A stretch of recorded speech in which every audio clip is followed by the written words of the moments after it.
Welcome to Game On with Grace, where we're not just talking cricket wins and losses, we're talking off-field antics, guilty pleasures, and the drive that never quits.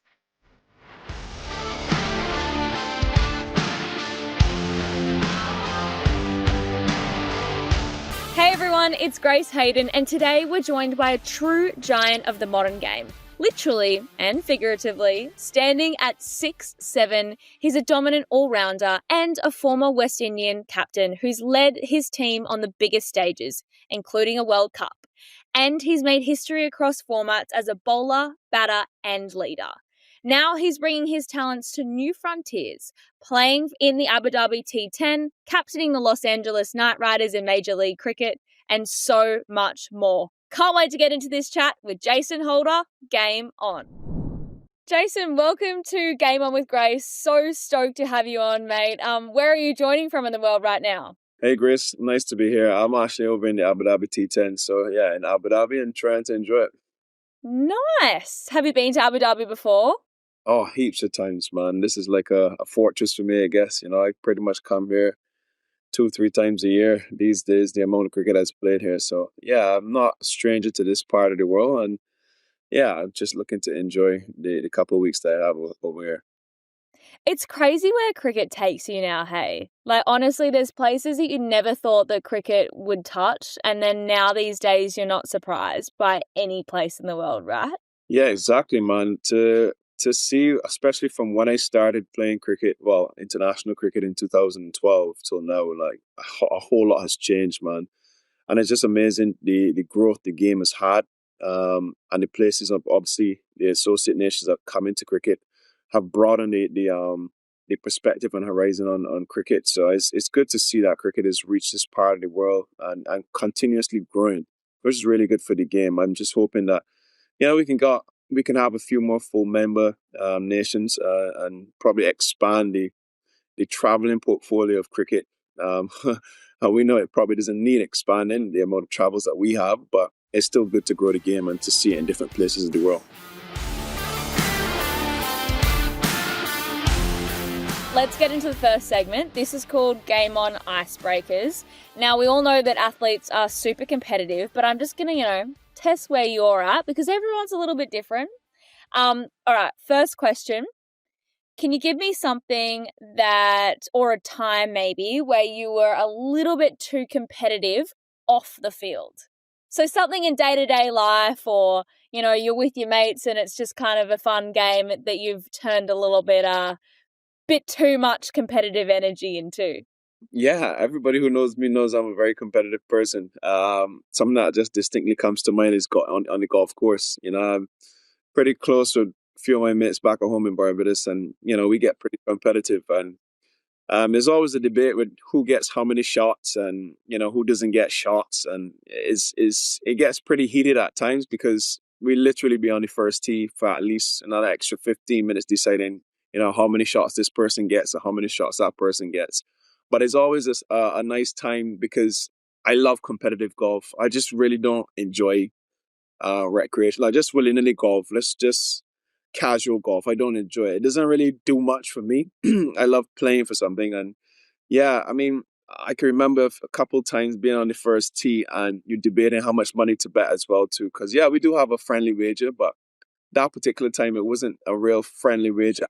That you got a little heated debating the shots. So then it got a little bit more, a little bit heavier than we would have imagined. So yeah, those are. I guess that's one of the things that comes to mind when I think about the competitive nature of myself. Yeah, you just end up probably betting a little bit more than than you had bargained for initially. It hurt a little bit more when the loss came through. You were like touching your pockets going, oh God, what have I got myself into here? No, sometimes my hands can't reach my pockets, so it doesn't really bother me. But but all in all, man, I enjoy it. I just thoroughly enjoy it. It's always fun taking money off your pals. Oh, for sure, especially when you're winning. But golf is one of those really, I guess games where you can be really on your game one day and so off it the next.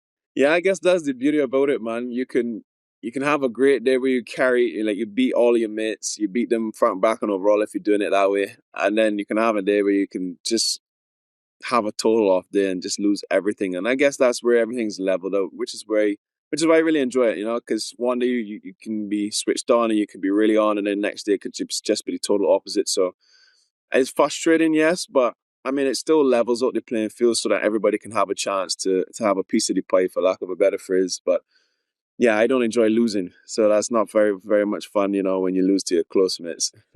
Righto. Let's go into our next question. This is the last question in this segment. Is there one friend, family member, or person that you know that you absolutely hate losing to? uh they're two close buddies of mine. And we play a lot of golf together. One is Shamar Brooks, a former West Indies player. We live together in Barbados. We play heaps of golf together, and we're very, very competitive. So anytime losing to him, I honestly hate it, because I believe that he is a better golfer than me, but I still believe I should be beating him more often than he beats me. So anytime he beats me, then there's always a case where I get really upset, and it's hard to really channel that. But we go at each other very hard on the golf course, and it's actually quite fun to behold. But the other guy is a guy who I met, and within the last, I would say, 5 years, he moved back. He moved to Barbados a few years ago, and we've gotten pretty close. A guy called Nick Blackman. He's a former Premier League footballer who lives in Barbados as well now. So Nick and I, we go at it, quite a bit as well too. So those two boys are guys who I spend a lot of time with. My other guy is Sean Eady. So I think myself, Sean Eady, Nick Blackman, we've got pretty intense games. And then I've got my little Chinese partner, a guy called Adam Truss, who we go at against a few of these boys and rile them up. So it's always good fun when we tee it up. Yeah, I love golf, man. I spend so much time on the golf course. Probably more time on the golf course these days than on a cricket field. So, yeah, when I'm on the golf course, let's make it competitive. You sound like every cricketer, honestly. You guys are just golf obsessed. Not gonna lie, I am also obsessed at the moment too. It's so good. I was hitting balls today. I've got a tournament that I'm playing in Brisbane next week, and I haven't hit a ball in a while because I've been traveling, and I'm like, oh God, I cannot be bad. Like, this is not in my vocabulary. I need to get into some lessons. I need to be hitting balls every day. So I've definitely got the bug as well. So what's your handicap then? I'm not telling you because you're going to judge me. What's yours? No. I'm just trying to decipher if I can bet you and have a good game with you, man. Well, I'm highly competitive, so I reckon we'd have some fun, for sure. I reckon we put a couple of little snacks, little drinks on the buggy, get a good gang together, and then we'd be off. I mean, the tournaments we go to, honestly, they've got the most elite golf courses around the corner, so I reckon we'd be on. I'll hold you to that, man. I'll see you, but I'm not going to play if you got coming off on these bogus handicaps, but we'll see. Whatever, I'm just a girl. You got to remember that. That could be the biggest decoy in the world in terms of you trying to just stiff me and take my money, but we'll see.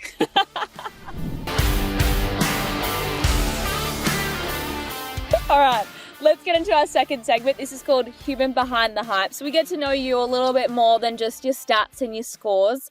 A little delve deeper. We're not going to go too deep. I'm not going to make you cry or anything, but we're just going to hit behind the surface a little bit. Cool, let's get it.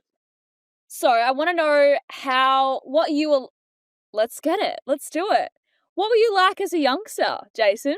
How would you describe yourself as young little mini you? When I was younger, I was always very, very chatty, very talkative, full of energy, usually the life of the party. Still am, but just happy-go-lucky, just jovial, just as fun as you could possibly imagine, man. I don't think I've changed. I always tell people, the older I get is the younger I get, because the inner child in me just can't leave me, man. I just have heaps of fun and I just love a good laugh. So, that's my fondest childhood memories, just running around, having fun, not being too serious about life, and just enjoying it, man. I always tell my friends life's for living, man, and don't you ever forget it, because the moment you forget it, then you might as well not be living. So I guess that's it in a nutshell for me when I describe my earlier days in life. Totally. What was it like growing up in Barbados? It's such a beautiful place. Honestly, you're so lucky. As you said, I'm blessed, man. Growing up in Barbados is the absolute best thing that I could have ever imagined. When I was blessed with life. Barbados is heaven, man. I enjoy Barbados. I love Barbados with all of my heart. I love the people. I love the culture, just how beautiful our island is, and how so many people come to the island to enjoy what we've got. And growing up in Barbados was phenomenal for me. I couldn't imagine another place to grow up in the world. I wouldn't change anything about my childhood. I just love the fact that I could run in the streets, play in the streets, play at school. Then you still got our lovely beaches you can go to find a nice cricket game, or even just spend the entire day. I mean, we look forward to bank holidays because that's where everybody goes to. That's the beach. So yeah, I wouldn't. I mean, growing up in Barbados is the best thing that I can imagine. And yeah, I would not change it for the world, man. I love Barbados with all my heart. Yeah, for sure. Where did cricket start for you? Yeah, started at school. I didn't have any family members who were directly involved in cricket. Um, my mom's dad passed away before, well, the same year I was born, but I was told that he was into cricket a bit. But apart from him, there are none of my other immediate family members who I know of being into cricket. All my family was into basketball, obviously with the height. But yeah, I grew to love and passion by playing at school, at primary school. And then obviously seeing it on TV, I really enjoyed it. And yeah, I just realized I was pretty good from a young age as well. I've been one of those fortunate cricketers to come straight through the age group programs and, just elevated myself gradually from step to step. So I've played at every level. I've played on a 13, 15, 17, 19, West Indies A, Barbados senior team, West Indies A, and then into West Indies senior team. So I've come through the system, and yeah, I guess from a young age, I knew I was a little bit better than most. Yeah, I just rode on that, to be honest. I mean, you've produced as a, I guess, country, so many amazing cricketers over the time. Did you have any idols or inspirations growing up? Oh, without a doubt. Brian Lara is my number one idol growing up. Curtly Ambrose and Courtney Walsh are the other two that really stand out for me. And it's just seeing Curtly Ambrose and Courtney Walsh bowl in tandem. For me, that's what I grew up seeing. And those are the two bowlers that stand out for me. So when I see them, I have the utmost respect for them because of what they've done for me personally, but also for the broader nation of West Indies. Um, and and then just seeing Brian Lara break record after record, and for me, I sometimes have to pinch myself because I've gotten really close to Brian in recent years, and to build a relationship that I've built with him, I picked his brain on a number of occasions as well too. It's almost like a wow moment for me, seeing Brian Lara play cricket as I was growing up, and him being a massive inspiration to me personally, but now being in his space, having chats with him, spending time with him on the golf course, and also so off the golf course. It's just one of those wow moments, and oftentimes I have to pinch myself to actually see if it's real. But yeah, those are my early memories, and those are the people who really inspired me to be where I'm at now. Yeah, it'd be pretty cool to go, I idolized you growing up. Now we're mates. Like, what is this? 100%, man. It's one of those things where like you only really appreciate what you've got when you really, really have it in front of you and you're saying to yourself, that's something I never thought would have happened. So, I mean, growing up, I never probably thought I would have met Brian Lara. I never thought I would probably play for West Indies. But, here I am now playing for West Indies, interacting with all the greats and legends that played the game before me. And, just growing, just really, really growing alongside him. Who was the one person that sort of believed in you before you really believed in yourself that, yeah, cricket's my sport. I'm going to take this on. I'm going to get to the next level and succeed here? That's a very difficult question. But I'll tell you two moments that really are two people that sit well with me in my heart is one, my father. And that's because my dad the support he showed me as a youngster was just next to none, because I mean, he had a lot more flexibility in his job, so he was able to get off work and come and see me play, but he wouldn't miss a game. So him traveling around to see me play every single game that I've had, was something special, because I felt like one stage, like you kind of probably wasting your time just traveling and watching me play cricket. You know what I mean? You've seen, I could understand you coming to one or two games, but he never missed one. And his dad, which was my grandfather, obviously, he would come around and watch a few of my games as well too. So amazing that you had so many great role models in your life, both family members, but then also coaches that obviously saw potential in you as well. Yeah, 100%, 100%. I mean, it's the biggest blessing that I could look back on and really appreciate, to be honest.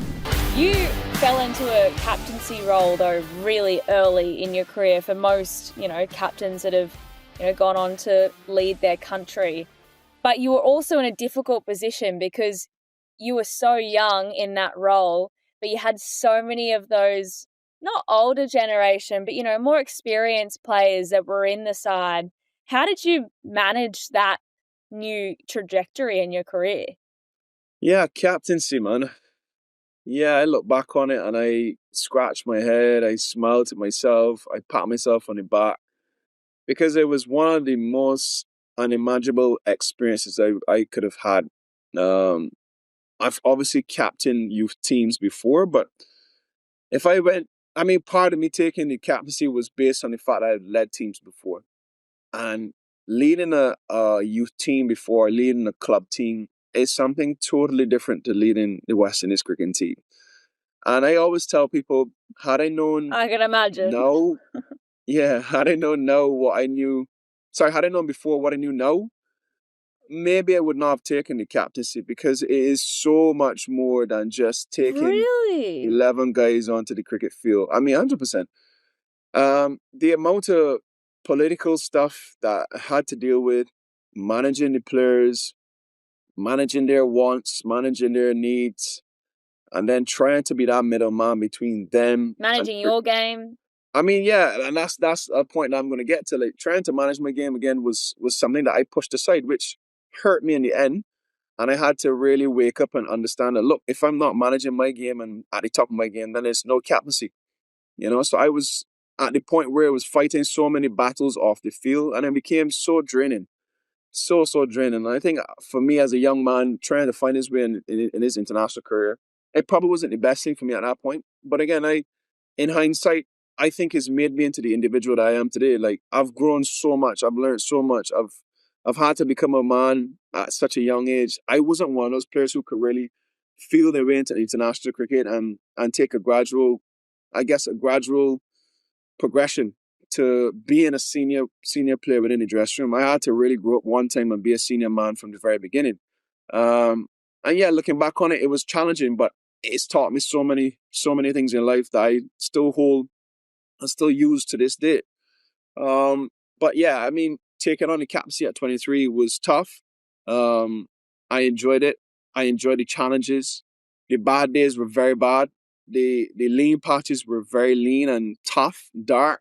And maybe I needed a psychologist at that time, but didn't have one, and had to find ways to push through. But me being able to still stand here and have a pretty successful career, I'm very, very blessed and happy, to be able to deal with and put aside all the different peripheral noise and distractions to still get a few decent performances behind my back. And yeah, I'm proud of myself for what I've achieved. Could it have been better? Yes. Could I have done more? Yes. Are there things in my career that I would like to change and probably do over? Yes. But I'm sure if you ask every cricketer that, they'll say the same thing. Or if you ask anybody in life that, they'll probably say the same thing. So you live and you learn, you grow, you try to appreciate the mistakes that you've made. But the biggest thing I always tell people is just try to learn from mistakes. Mistakes are there to be made. You will make mistakes, but I think the key lessons in mistakes is learning from them. And if you don't learn from them and you keep repeating the same mistakes over and over, then that's kind of insane to me. Totally. How much did that impact you coming out of that captaincy role and sort of like having to find your feet, I guess, outside of that position? Yeah, when I lost the captaincy, it was a dark time for me again, and not because I wasn't captain anymore. I've always said to people, like, these positions only last for a period of time, so you got to appreciate and understand that you're only there for a period of time. But the most disappointing thing about the whole incident or instance was how it was dealt with, and I was so upset with how things had transpired. Again, losing the captaincy was nothing. I expected to lose it at some point, and yeah, whenever the time came, I would have accepted it and moved on. But how it happened and then how it was relayed, how it was transferred to me was just absolutely poor, man. And yeah, I felt so bad afterwards. It took me a long time to get over it. Again, I probably needed a psychologist then, which I didn't have, and I had to find my own coping mechanisms. But it took me a while to just fit back into the dressing room as just a player. I felt like I had lost respect of a lot of people, and people didn't see me the same way as they did when I was captain. And it showed me again who was who and how people viewed me. What I understood about the whole instance is that a lot of people are not as genuine as they may come across, and a lot of people respect the position but not the man. You know, people respect the captain, people respect the leader because at the end of the day, that's the decision maker. But when you take that away from take the title away from the character and you just leave the character, it then shows you how people really view you and how people really value or devalue you as an individual. And those are the kind of things that I had to deal with and try to make sense of, but also like comprehend and understand and just pack away. Yeah, I mean, it really shows how sport, I think through outsider looking in, people go, oh, it's really not that lonely of a path. Like, you're around your mates, you're having a great time, you're in this great role, you're captaining your country, but it can be really lonely in both positions of going, yeah, I'm captaining my country, but you, I guess, would have to be quite guarded with who you do trust. But then when you are out of that role, as you were just saying before, that, who is actually my friend and who was respecting me just because of my title and who was respecting me for the person that I am. It's I could imagine being so tough to really figure out, who you can trust, who you really, how to navigate life, I guess, also. Yeah, 100%, man. Like, there's so many fake people in this world, and I'm sure you would know that. But um, I think it's really good to have a a trusty or a good friend circle that you can really fall back on, because at the end of the day, those are the people who matter most to you and who understand you and value you most for who you are. And again, thank God for my friends, man. We were able to laugh it off. We were able to just take my mind completely off of cricket. And I guess that's why I play so much golf as well too, because when I play golf, I think nothing about cricket. And for me, golf is something just to take my mind completely off the game. And these days, now that I've gotten a lot older, the time that I have off, I do nothing related to cricket. Obviously, when you're looking to get back into the game, yeah, you'll prepare maybe a week or week and a half before you're ready to travel. And then that's it. You keep your body in shape. Obviously, you would do some gym. But when it comes to cricket related stuff, I'm not one now to be going and doing a whole set of stuff. I mean, a lot of it now is just muscle memory. You get a little bit of rhythm, whether it be batting or bowling, and you just prepare and go off to whatever tour you have coming up. But for me, I just like to take my mind, my body, my soul completely off of cricket, because if I don't, I will burn out, and I probably wouldn't last as long as I want to last in playing in on the circuit or international cricket for that matter. Well, it's time for Sports Roundtable. Now, this part of the podcast is we talk about all things sport and what you're kind of up to right now, and maybe a touch on a few other sports as we go. But you're currently in Abu Dhabi. You're playing Abu Dhabi T10 right now. You've won your first two games. How good's that? You must be feeling pretty high. 100%, man. Like, Abu Dhabi T10 is honestly one of the best tournaments a cricketer could ever play in. And I say that simply because, one, it doesn't chew up an entire day. Like, I could literally wake up, play golf, come back, have a nap, go play a game, come back from the game, and go to dinner. Like, you can do all of that all in one day. Whereas if I play a T20 match, or if I play a one-day match, maybe a test match, you can't do any of that. It just chews up so much more of your time. So I love it. And it's fast, it's good, it's entertaining.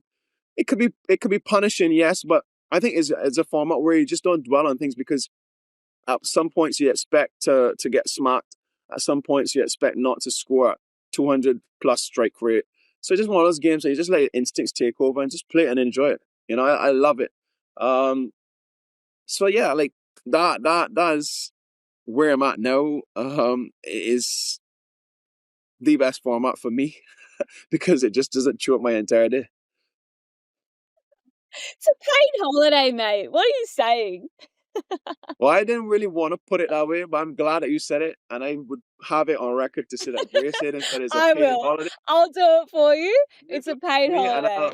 I'll just write on your comment, man. For you boys, anyway. I'm saying for you boys. Well, I'd say for everybody, but Us presenters, we're at the ground early. Yeah, I mean, I Yeah, could presenters and sympathize with you, but commentators, we get it tough. It's a tough life. I sympathize with you, but I don't envy you. Fair enough.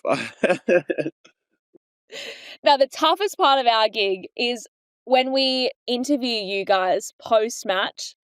And we can tell you're like, okay, I do not want to talk to you right now. Can you please stop with your questions? I just want to leave the ground. I've done my job. I just now want to go to my elite dinner, experience the city, and this chick here is just here making me stand for a little bit longer than I have to. I can feel your energy, so don't give me that. Not me. Me personally, I love talking to you guys because you guys ask me 1,001 of the same questions, and I get to respond 1,002 different ways. And it's like, well, Okay, she's so it's a little paid. bit of a She's paid. puzzle for you. Great. I'll keep that in mind. I mean, for me, it's like she's paid to ask questions. I'm paid to answer the questions, but it's not like we actually answer anything different than we usually answer. And cricket is one of those sports where I mean that's why somebody like American sport. I like American sport so much because these guys are allowed to just say what they really want to say. I mean, they're allowed to curse. They're allowed to, I mean, you may pay a little bit of a fine, but like it's not frowned upon in a sense. Like for me, American sport is more into the real world, and I think cricket needs to get there, man. Like you get so many people towing the line, and just being so scared to actually say what they really want to say because they get in trouble or they offend this person or they offend that person. That's why I love American sport, man. I love to see the press conferences in American sport. I love to see NBA players just speak Yeah, freely. it's great, isn't it? It's great. And then you look at their podcast that they have on that Yeah, end of the world, and world-class entertainment. they just talk the talk, man. And then that's where it should be. That's where the entertainment is. That's part of it. But we in cricket, I don't think we've gotten there yet. Hopefully, I hope before I finish playing cricket we get there because there are a few things I would love to get off my chest. Just add a bit of spice into cricket. Why not? I mean, we're expanding into the US, so I mean, I think it could go there. It definitely could go there. Grace, I'll tell you what, my thing is just to create my own little podcast and just talk your talk. Like, just say what's on your mind. But again, how many people would they actually get on the podcast to come and say what they want to say without thinking that they'll be victimized or, offend certain people, offend the ICC? And, I think that we need to stop being so fickle and stop being so, bossy and just allow players, yes, not to be disrespectful, but be honest. Totally. I mean, yeah, it's I guess it's finding that balance, as you say, of not being disrespectful, but like also, I guess we've earned a right to also have your own opinion and free reign like the US does. And we've definitely got a huge US based audience here on Willow who are backing the podcast Game On with Grace, which we love. But tell me your favorite US sport that you are into. Oh, my favorite US sport by far the NBA. I watch NBA religiously every single night. Or I would just, if I can't watch it, I just pay attention to the scores. But I'm a big NBA fan. I've been to quite a few games. Um, LeBron James is my guy. I've loved him from the first day he stepped foot in the NBA. And I had one of my bucket lists ticked off last year when I went to, earlier this year actually, when I went to see him in Orlando. So yeah, LeBron's my guy. Love LeBron to bits, and I finally got to see him. And then, funny enough, I was supposed to see Steph Curry the following night because I went to a Miami Heat game. And they were Warriors were playing the Heat, but unfortunately he was injured and he didn't play on that day. So I've got to see Steph play now and then. A few other NBA players I need to go see. Oh, well, you're playing in Major League Cricket and you're captaining for LA. So surely you got a few more seasons of that under your belt and you can meet him. How's that like? What's MLC like? What do you love most about that tournament?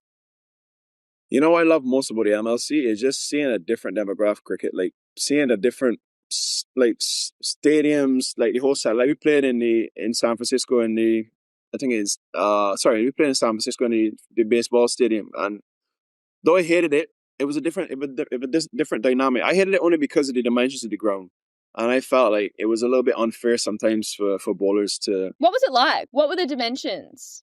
Yeah, it was like a bit of a box, man. Like you had different pockets, some very very short pockets. There were no long parts of the boundaries, and it was just unforgiving as a bowler. Like you got guys can literally pat a ball and it would go into the stands for six, and I just felt it was a bit unfair. But again, it brought a different perspective. It brought a different look. But I just like the fact that we're playing in the US. I mean, I've had the privilege of being able to go over to the US a few times and seeing different states, and yeah, like I enjoy the cricket in Dallas. I think Dallas has got a beautiful stadium. They've got a decent fan base there, and I think the game is only growing a little bit more. So I would love to see cricket a bit more in Dallas. I heard in Morrisville that you get a pretty good crowd there, and the atmosphere is pretty good, and the it has a bit of a vibe. I think for me, where the MLC is at the minute, I think they should focus more on getting that crowd interaction and getting that interest into the game from that perspective, rather than looking for these perfect stadiums to play and that could host, let's say, 10 to 15,000 people, and you can only probably seat 3,000 people. It looks a little bit odd. I'd much rather you have 5,000 people and you make it into a decent stadium, and it brings a bit more of an atmosphere.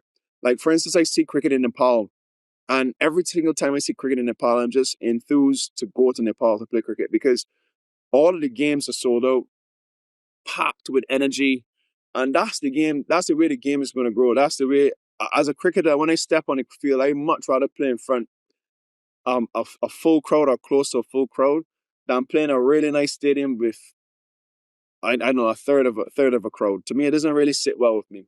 That's why I was struggling during the COVID. But yeah, I love the MLC.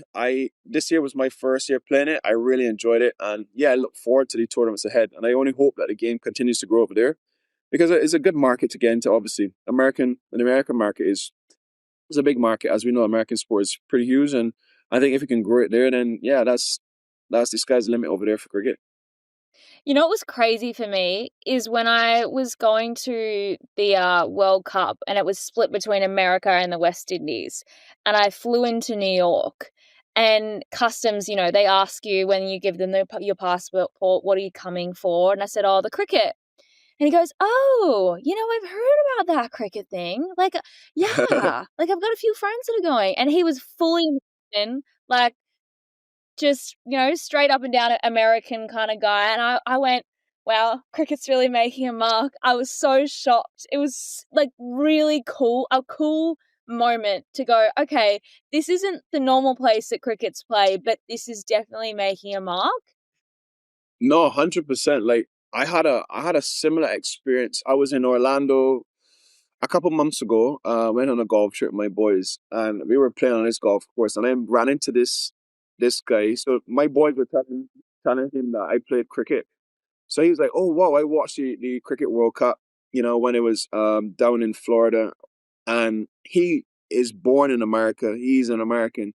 He's not like a lot of the expats that go over to America and then obviously, know and appreciate what cricket is. He knew nothing about cricket, but then he saw the World Cup on TV. He saw it in America, in Florida, and yeah, he got into it. He told me about it, and it was refreshing because they have an American born citizen, and he is totally abreast with what's going on in the cricketing world. And yeah, that was one of the eye-opening experiences when it came to how quickly the game is growing in the US. Okay, we're going to go into the fun part of the podcast because, we can't just have all the serious chat. Let's get into some quick fire questions. This part's called Captain's Call. It's a new segment that we're introducing. Now, you've obviously captained many sides, but it's up to you to decide these scenarios, what you would do. Okay. Are you up for it? Let's hit me with it, man. Let's go. No, I don't know if you're ready. That wasn't enthusiastic enough for me. Bring it on. Bring it on, Grace. Are you on it? Are you ready to go? I'm ready. Let's go. Better. I like that energy. Here we go. All right. Okay. You've got a really gun bowler in your side, but he's having a bit of a shocker this day. He's being a bit expensive for your liking. Do you back him in or do you find someone else? I think it all depends on the situation in the game. Most of the time you don't go against your banker, man. And if he's a guy who's done it for you on more than one occasion, then you would pretty much back him again. And if it doesn't come off, you say, well, look, he's had a bad day.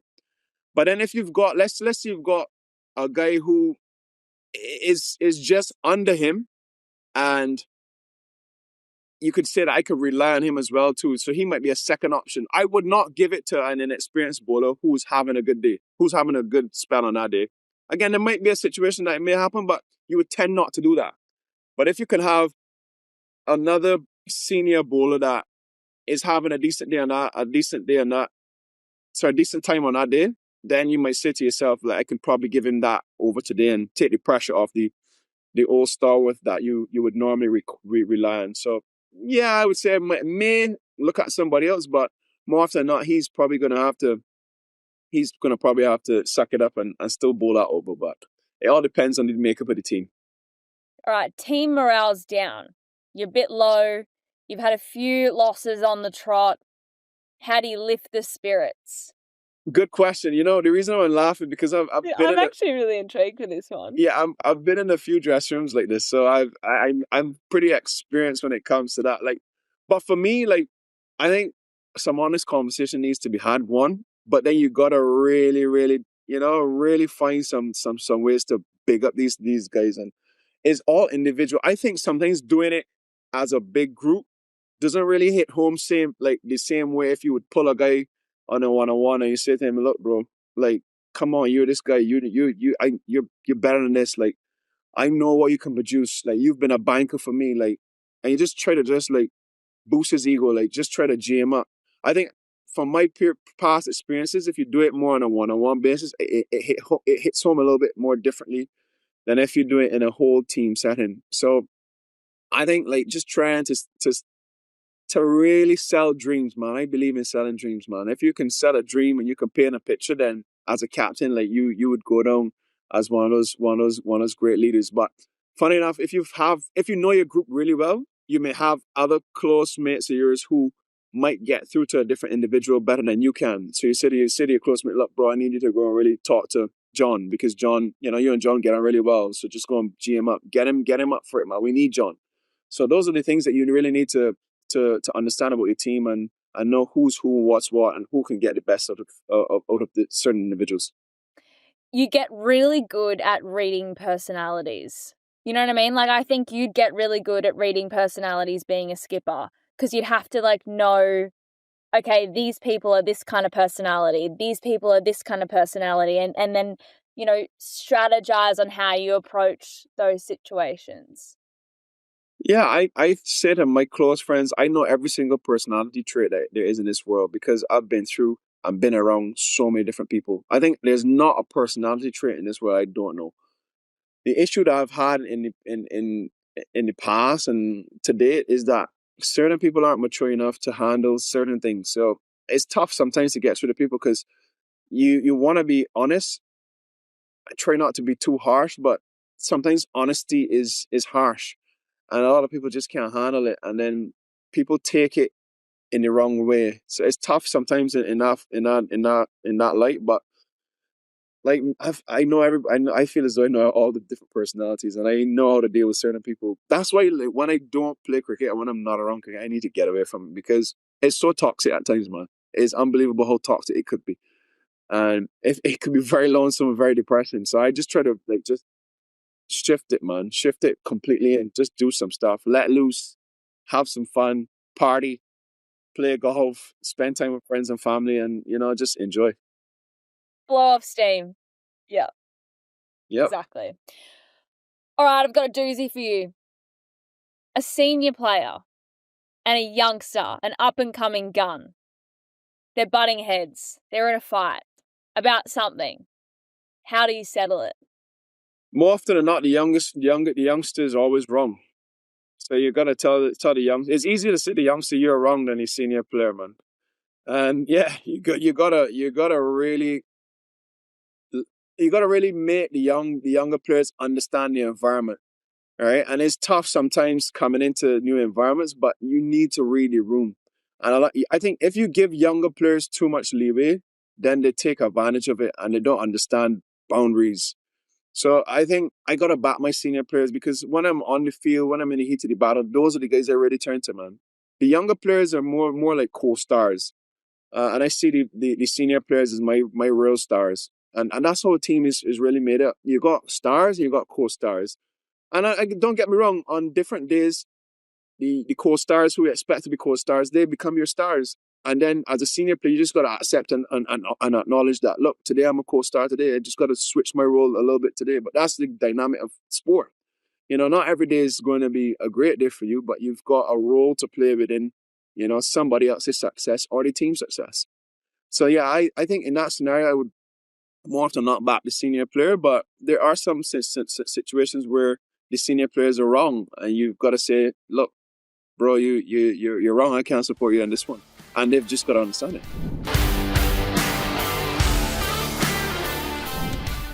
Okay, this is the final part of the podcast called Final Whistle. Quick fire questions and then we're done. I love that. Hit me with it. What's changed your mind about something in sport recently? Honestly, I don't like this whole India-Pakistan beef. And seeing this India-Pakistan beef, which goes and stems way beyond the cricket field, is just sad.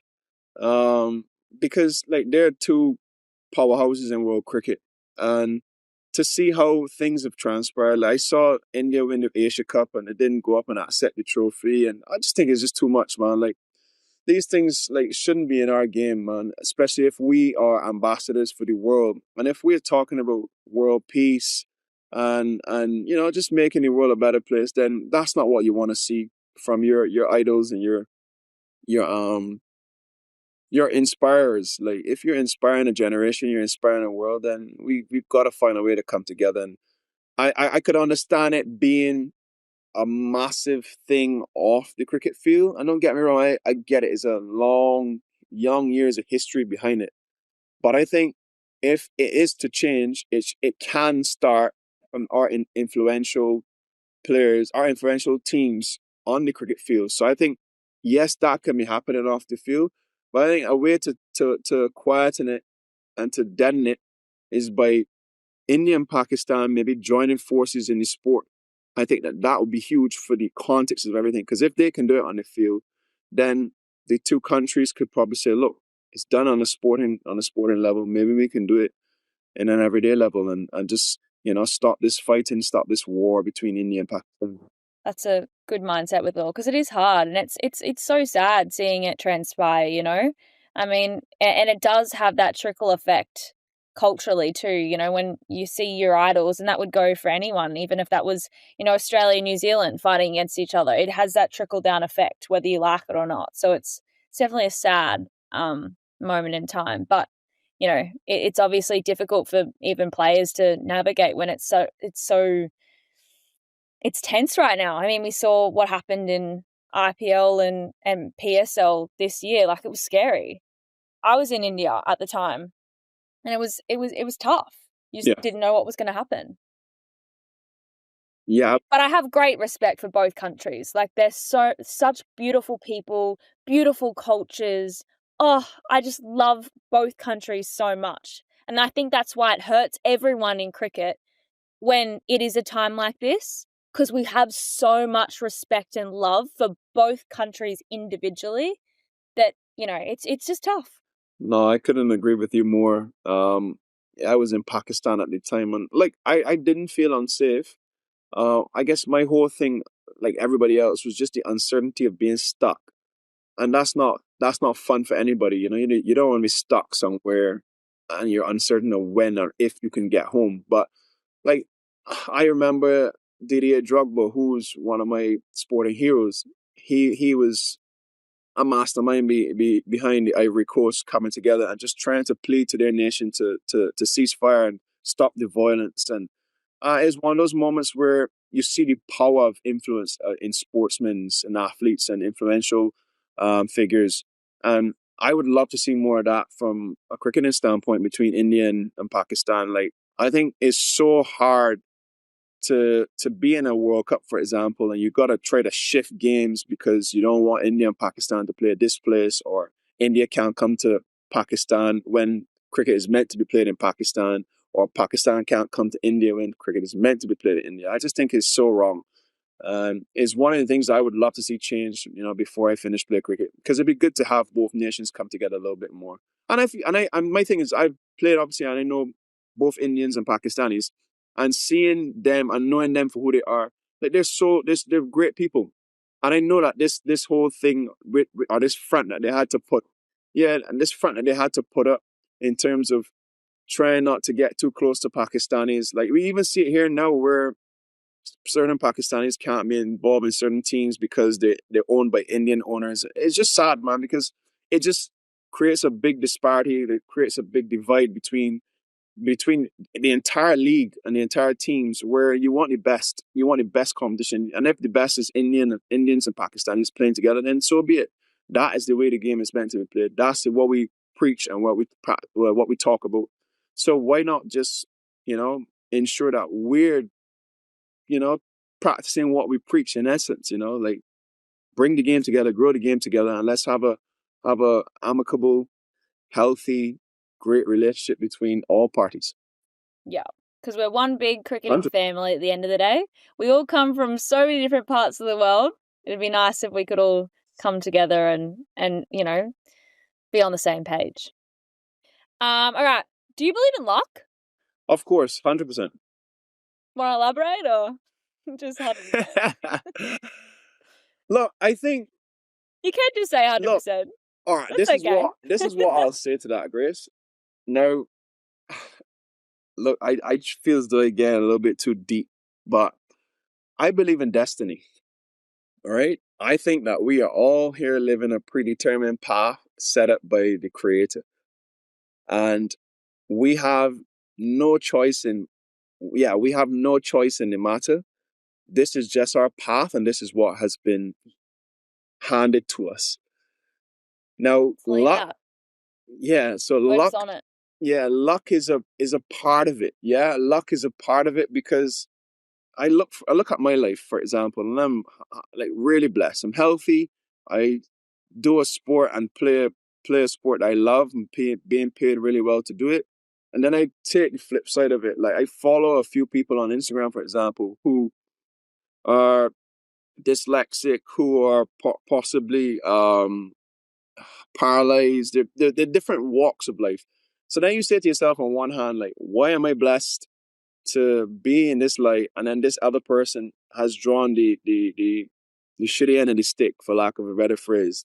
Um, and I just say to myself, well, that is destiny. Maybe this is my lifetime to have this kind of life.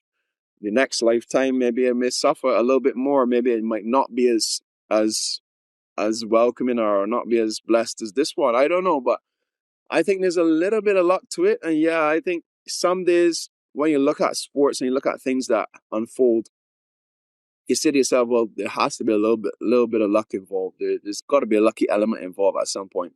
So yeah, I would say there's a little bit of luck, and I have to believe in a little bit of luck. But I think when I look at the general picture, it's all destiny, and we're destined to be where we are when we are destined to be there.